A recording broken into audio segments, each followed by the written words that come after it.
Routing statis.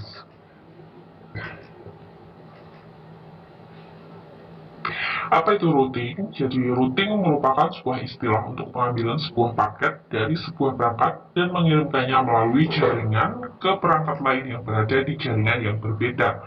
Jadi ketika kita mau mengirimkan paket, kalau masih di dalam suatu jaringan yang sama, tidak diperlukan routing, jadi bisa langsung dikirim. Tapi ketika kita ingin mengirimkan suatu paket dari suatu jaringan ke jaringan yang lain, maka dibutuhkan teknik routing.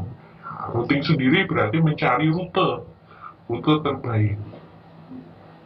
Nah, di dalam routing ada dua jenis, ada routing statis dan dinamis. Namun di penjelasan kali ini kita akan uh, bahas mengenai routing statis. Jadi pada routing statis, rute pada routing tabel, jadi rute-rute itu disimpan dalam sebuah tabel yang dinamakan routing tabel. Itu kalau untuk routing statis ditambahkan secara manual. Jadi kita harus menambahkan rute untuk mengupdate routing tabelnya. Routing tabel sendiri, jadi untuk menambahkan rute baru pada routing tabel digunakan perintah IP route seperti berikut. IP route, kemudian spasi, destination network-nya, network tujuannya, kemudian maskingnya berapa, kemudian next hop address atau exit interface. Jadi ini kita bisa memilih salah satu, apakah next hop address-nya semacam default gateway dari jaringan tersebut, atau bisa juga menggunakan exit interface-nya. Dia keluar lewat interface apa? Misalnya pas Ethernet 00 atau serial 00 dan seterusnya. Kemudian ada administrative distance, itu menjelaskan mengenai distance secara administratif. Saat ini akan kita skip untuk membahas mengenai administrative distance. Nah, analoginya sebagai berikut. Misalnya ada sebuah paket. Misalnya di sini 192.168.4.3 ingin mengirimkan sebuah paket. Saya ingin mengirim paket ke 172.168.4.3. Saya ingin mengirim paket ke 172.16.32. Tapi saya tidak tahu rute menuju ke sana. Apa yang harus dilakukan? Nah, ibaratnya seperti ketika kita akan mengirimkan paket ke saudara kita, misalnya katakan di Surabaya. Kita tidak perlu jauh-jauh datang ke Surabaya langsung, kita bisa menggunakan jasa ekspedisi. Nah, kita cukup datang ke jasa ekspedisi dan nanti dari jasa ekspedisi akan mengirimkan ke rekan kita di Surabaya. Oke, nah jadi analoginya router itu juga seperti jasa ekspedisi. Kita tinggal datang ke front office dari jasa ekspedisinya. Di sini berarti front office-nya adalah default gateway-nya, yaitu 192.168.41. Nah, kemudian ketika paket sudah sampai ke front office atau default gateway, maka dari router ini tadi nanti akan dikirimkan ke network tujuan. Nah, di sini router berperan seperti pihak ekspedisi. Kirim saja paket ke saya melalui default gateway saya di 192.168.4.1. Saya akan mengirimkan paketmu.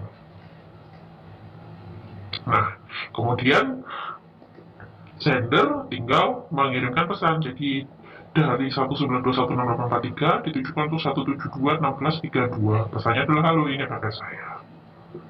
Nah, paket dikirimkan ke default gateway. Nah, dari default gateway dari router satu ini, kemudian paket ini ditujukan untuk 172.16.32. Maka si router akan mengecek pada routing tabelnya untuk mengetahui rute terbaik ke network tersebut. Jadi, sebagai contoh, misalnya kita mau mengirimkan paket ke Surabaya tadi, maka akan dipilih rute terbaik untuk segera sampai ke Surabaya lewat mana, apakah lewat jalur selatan atau lewat jalur utara. Itu router yang menentukan, sama seperti pihak ekspedisi.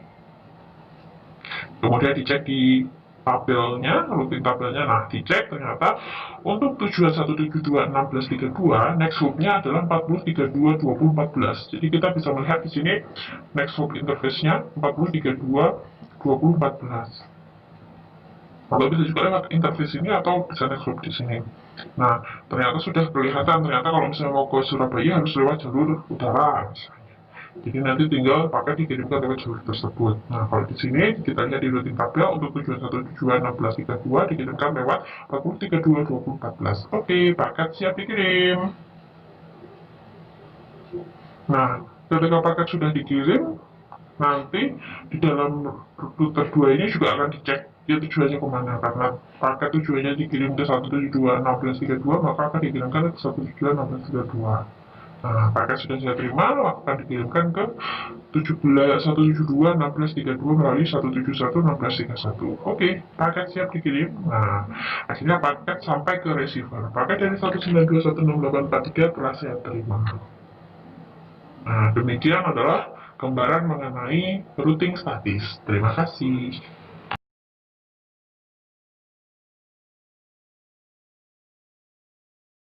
Secara sederhana kita akan mencoba menggambar jaringan seperti ini. Ada router, dan ada PC. Kalau dua router masih mudah ya, kita nanti akan mencoba 3 router. Nah, ini kabelnya. Kabel yang kita gunakan adalah kabel cross, dan ini jangan lupa ada FA00 seperti biasa. Ini adalah FA00. Nah, yang di sebelah atas router dan router adalah FA0/1. Nah, kalau sudah, kita akan mencoba IP-nya ya. Di sini IP-nya 192.168.13.1, dan yang ini 172.16.10.1. Nah, untuk ini FA0/0 192.168.13.2. Yang ini FA0/0 172.16.10.2. Dan untuk router dan router IP-nya saya menggunakan FA0/1, misalkan sambungan 10.10.10.1, dan yang di sebelah sini FA0/1 10.10.10.2. Misalkan jaringan yang kita inginkan seperti ini ya. Oke, nanti akan saya coba upload untuk filenya, nanti teman-teman bisa download gitu ya. Nah, yang pertama kita setting PC 0. PC 0 ini desktop, IP configuration static 192.168.13.1. Jangan lupa gateway itu adalah IP router 192.168.13.2. Oke, kita coba close. Kita ke PC 1. IP-nya adalah 172.16.10.1. 172.16.10.2 ini IP router. Nah, terus ini IP router FA00 192.168.13.2 on kan 10.10.10.1. Oke, router yang sebelah FA00 masih ingat berapa? 172.16.10.2.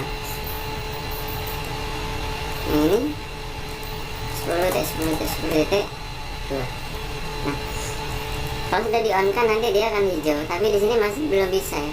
Kita ngeping masih belum bisa karena router 0 belum mengenali router 1 dan kebalikannya. Jadi kita akan mengetikkan perintah IP root. Nah, di sini sudah saya pernah bahas ya, studi kasus IP root. Di sini sudah pernah saya bahas, ini perintahnya IP root destination subnet max next home address.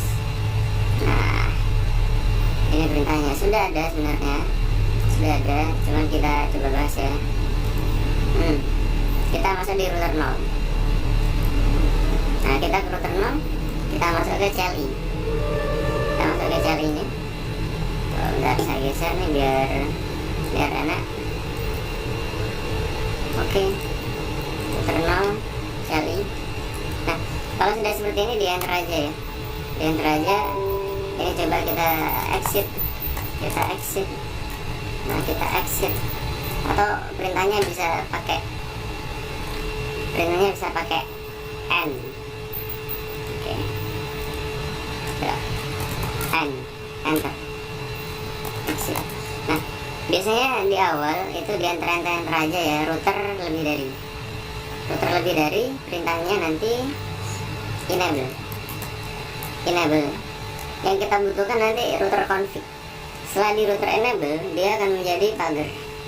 Dan berikutnya adalah configure terminal. Dan nanti akan menjadi router config. Nah, kita cukup sudah di sini ya. Nah, berikutnya kita tinggal perintahkan. Kita kan ada di router 0, kita akan menuju ini. Kita akan menuju networknya 172 kelas B. Perintahnya IP spasi root. Perintahnya adalah studi kasus IP root. Oke. Perintahnya adalah IP root spasi destination subnet max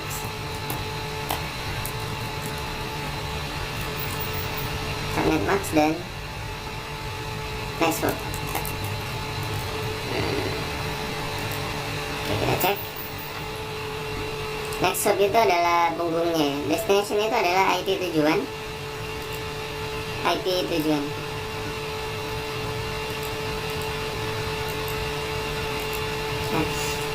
Next destination itu adalah IP yang ada di sini.